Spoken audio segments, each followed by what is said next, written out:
जैसा मार्केट है वैसा ही है, मतलब थोड़ा सा कल सुबह बंद कह रहे थे एक्सेसेस थोड़े से रिड्यूस हो रहे हैं, वो अभी सिलसिला चल रहा है क्या एफआईएस का? हाँ थोड़े और कम हो गए, और कम हो गए, एक्सेस और रिड्यूस हो गए। ठंडा पड़ रहा है हाँ मतलब। मार्केट ठंडा पड़ रहा है। देखिए मार्केट में एक मिनट में, हाँ मैं सेटअप देख रहा था। देखिए क्या हुआ है, कल एफआईएस ने बेचा करीब करीब 5,000 करोड़ कैश मार्केट में और 5,100 करोड़, और डीआईएस ने सामने बाय किया 3170 करोड़ के करीब 3200 करोड़। ठीक है, इंडेक्स फ्यूचर्स में एफआईएस ने सेल किया है 3588 करोड़। अच्छा ये बार्स आ गए, देखिए पहले जो ग्रीन और रेड था वापस उल्टा, और ये अब ये मेरे ख्याल से ट्रेंड रहेगा। अब जो हम नॉर्मल ट्रेंड देखते आए थे कि एफआई रेड में और डीआई ग्रीन में, अब ये होने वाला है। 2 दिन से एफआई की सेलिंग शुरू हो गई है, वो पोस्ट बजट इंपैक्ट है clearly without a doubt.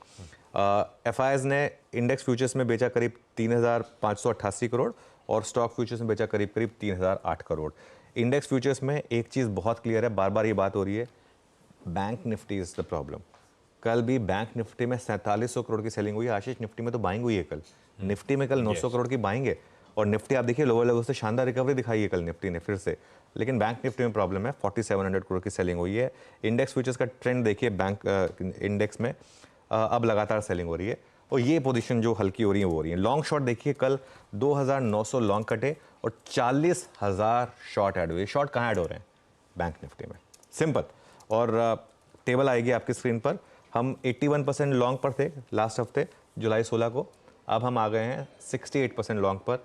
2,40,000 long रह गए। आज एक्सपायरी है, मेरा ये मानना है आज ये नंबर जो है ना 2,40,000 वाला, ये पूरा साफ हो जाएगा। कोई लॉन्ग कैरी नहीं करेगा इस मार्केट में, ग्लोबल मार्केट का मूड माहौल इतना ख़राब है। हाँ। प्लस अब लॉन्ग्स को पैसा बन नहीं रहा है। दो चीज़ें जो अच्छी हुई हैं, एक तो इंडिया विक्स फिर गिर गया कल 8%, इंडिया विक्स नीचे आ गया 11.7 पर आ गया, और पुट कॉल रेशो अब काफ़ी स्टेबल हो गया 0.87 पर आ गया है। ये मतलब थोड़ा सा ओवरसोल्ड जोन में जा रहा है। बैंक की जहाँ तक बात है, एक ऐड हो गया वोडाफोन आइडिया, 2 बाहर आ गए जीएनएफसी और सेल, और एक बचा हुआ है इंडिया सीमेंट। तो बेसिकली 2 स्टॉक हैं एक्सपायरी वाले दिन बैन में, वोडा आइडिया और इंडिया सीमेंट। और इसमें ये एक अच्छी चीज़ हो जाएगी कि अब ये एटलीस्ट ये दोनों स्टॉक्स अब जब इसमें, क्योंकि आप अब बैन में रोल ओवर नहीं कर सकते, तो एटलीस्ट नेक्स्ट सीरीज़ में शायद बैन से बाहर स्टार्ट करेंगे। लेकिन सेटअप जो है ना वो थोड़ा सा ओवरसोल्ड है, और आज के गैप डाउन के बाद और ओवरसोल्ड हो जाएगा। तो देखते हैं क्या होता है। मैं बस एक चीज़ कह रहा हूँ, वो अगर वो बजट में अगर वो टैक्स वाला इशू नहीं आया होता ना, तो मैं बहुत क्लियर होता कि आज से अच्छी अपॉर्चुनिटी नहीं है आपके लिए कि आज बस बाय कर लीजिए, ब्लाइंड बाय। लेकिन थोड़ा स्क्रीन ऑब्जर्व कर लेते हैं। अप्रोच अभी भी बाय ऑन डिप्स की है, जब तक 24,074 इंटैक्ट है, अप्रोच बाय ऑन डिप्स की है। लेकिन देखते हैं कि आज कैसा रहता है मार्केट। इस बीच वो सेक्रेटरीज अभी भी मेंशन करते हुए कि हमारे तो मार्केट्स में taxation globally one of the lowest आज भी है, टाइप्स बातें, तो पता नहीं क्या कहना चाहते हैं। लेकिन ठीक है, थोड़े समीकरण बिगड़े हुए हैं, ये तो सच है भाई। थोड़ा सा हल्का हो रहा है, एफआई की पोजीशनिंग भी अभी ब्यूटीफुली मेंशन्ड। अब आइए आज के अप्रोच पे। आप लगातार मेंशन कर ही रहे हो, अब तो जहन में बैठ गया है कि परसों का यानी कि बजट डे का लो बहुत इंपॉर्टेंट 24,074 का, वो वायलेट नहीं होना चाहिए, पर वो अभी दूर की कहानी। पर उस नंबर को हम लोग याद रख के बैठे हुए हैं हमारा। लेकिन इस तरह की गिरावट के बाद क्या वॉच आउट करूं मैं स्क्रीन पे? कैसे पता चले कि अब तक जो टेम्पलेट वर्क कर रही थी वर्क कर रही नहीं कर रही हो? हमारा अप्रोच क्या रहेगा दिन के दौरान फिर? बिल्कुल, देखिए 24,074 तो बहुत दूर है, अभी भी यहाँ से 350 पॉइंट नीचे है। हालांकि हम 250 पॉइंट खोल रहे हैं तो ज़्यादा बचेगा नहीं, 100 पॉइंट बच जाएगा। लेकिन उससे पहले मुझे लग रहा है एक सपोर्ट फिर भी आपको मिलेगा 24,200 के आसपास, 24,200 से 24,250, वो आपका 20 डेमा है। 20 डेमा मार्केट इतनी आसानी से नहीं तोड़ता है। क्लोजिंग के हिसाब से ये मुझे लग रहा है अभी भी इंपॉर्टेंट सपोर्ट है। इस जोन के ऊपर अगर आप बंद हो गए तब भी मैं मानूंगा कि ठीक ठाक मामला हो गया, मतलब गेट आउट ऑफ जेल वाला मामला हो जाएगा। और बड़ा सपोर्ट फिर आएगा 24,050 से 24,100, ये नहीं टूटना चाहिए। ये बजट डे लो है, ये टूटा तो फिर एक बार के लिए लॉन्ग से एग्जिट करिए, ट्रेडिंग पोजीशन से एग्जिट करिए। इन्वेस्टमेंट भले ही रखें अपनी, ट्रेडिंग पोजीशन से एग्जिट करिए, क्योंकि ये फिर मार्केट का वर्डिक्ट होगा कि नहीं अब मैं करेक्ट होना चाहता हूँ। 24,050 अगर टूटा तो, उसके नीचे अगर आप बंद हो गए तो इसके लिए बाइंग कहाँ करनी है? बाइंग करने के लिए पहले नज़र रखें निफ्टी आईटी पर। अगर निफ्टी आईटी रिकवर होने लगे तो वो पहला साइन होगा कि मार्केट रिकवर होगी। अगर मार्केट में रिकवरी आनी है, सबसे पहले निफ्टी आईटी रिकवर करेगा। सबसे पहले जो मार्केट का सबसे स्ट्रांग इंडेक्स है, हमेशा सबसे पहले वो रिकवर करेगा। तो इसके लिए सबसे पहले उसके ऊपर नज़र रखें।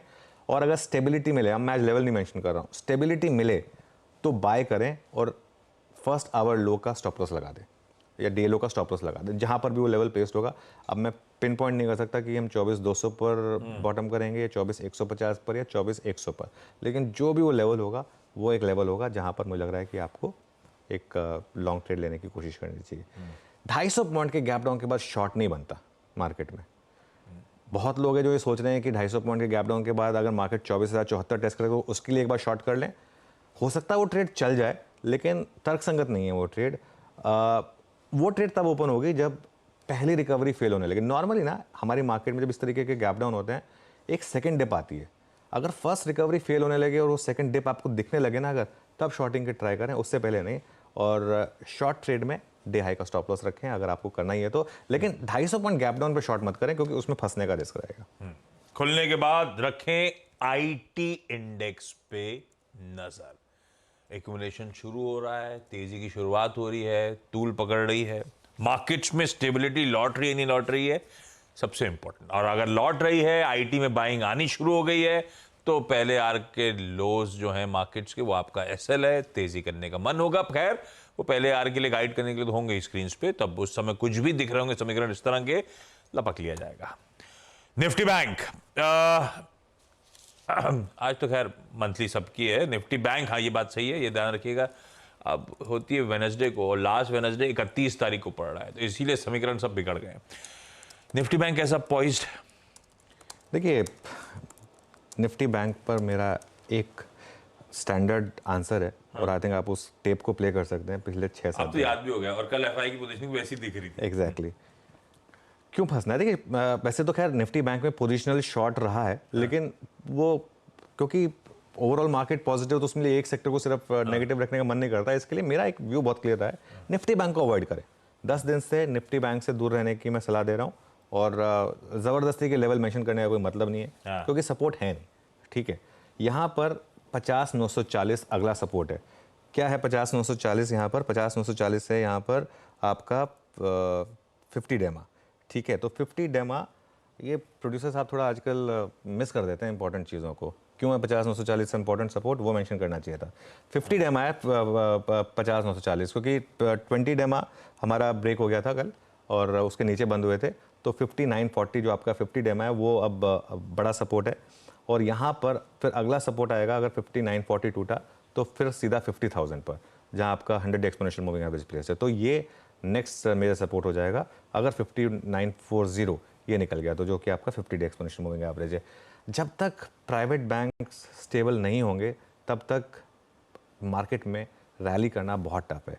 और आज एक्सिस के नंबर्स भी कोई मतलब फीके ही हैं, है ना, तो इसके लिए ये प्रॉब्लम है बैंकों की। जब आरबीआई गवर्नर खुद कह रहे हैं कि बैंकों को डिपॉजिट नहीं मिल रहे, तो उनकी अर्निंग्स में आपको एडजस्टमेंट करने पड़ेंगे, क्योंकि डिपॉजिट सबसे सस्ता एक रेवेन्यू होता है उनके लिए।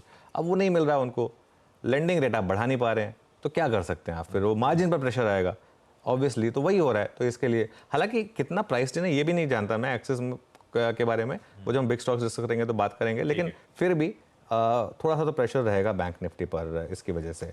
और एक चीज़, प्राइवेट बैंकों में एक और दिक्कत होती है, जो एफआई की सेलिंग होती है सबसे पहले प्राइवेट बैंकों में आती है, क्योंकि सबसे ज़्यादा उनके पास प्राइवेट बैंक ही हैं, तो इसके लिए ये एक और रीज़न है। हाँ, लेकिन जब घूमेगा ये तब बड़ी रैली देगा। आशीष, मैं एक चीज़ बता रहा हूँ, मैं सबसे पहले मैं यही चीज़ करूँ, जिस दिन ये घूमेगा ना मैं उस दिन व्यू लूँगा कि अब बैंक निफ्टी में आ जाइए, लेकिन मैं प्रीएम्प्ट नहीं करूँगा, क्योंकि देखिए ट्रेडिंग में सबसे ज़्यादा पैसा लूज होता है betting against the trend. Investment में सबसे ज़्यादा पैसा बनता है जब आप ओवर कंसेंसस ट्रेड में एक अगेंस्ट द कंसेंसस एक निकाल लें तो। लेकिन ट्रेडिंग में कंसेंसस सही होता है, ट्रेडिंग में जो ट्रेंड है वो सही होता है, तो ट्रेंड के अगेंस्ट बेट नहीं कर सकते। ट्रेंड खराब है बैंक निफ्टी का, जबरदस्ती बेट करने का फायदा नहीं है। इंटरडे में कभी कभी 300-400 पॉइंट की रैली दे देता है बैंक निफ्टी, लेकिन ओवरऑल ट्रेंड, कल भी बैंक निफ्टी ने एक बार के लिए 300-400 पॉइंट की रैली दे दी थी, लेकिन इंटरडे में ट्रेंड खराब है बैंक निफ्टी का। तो हमको प्रीएम्प्ट क्यों करना है? जब चेंज होगा तब हम उसको अप्रोच करेंगे उस हिसाब से। बिल्कुल ठीक है, रीएडजस्टमेंट चल रहे हैं निफ्टी बैंक में, क्योंकि आसान शब्दों में इनका रॉ मटेरियल जो है ना वो महंगा हो गया है, तो सारा धंधा गड़बड़ा रहा है, थोड़े से कंसर्न्स वे कर रहे हैं। एक्सिस बैंक के नंबर्स पे हम आज रिएक्ट कर रहे होंगे, ये सब इंपॉर्टेंट है। सीएनबी सेवास का मॉर्निंग पैनल रेडी हो रहा है, कुछ ही देर में इस पैनल के पास चलेंगे और आज की कुछ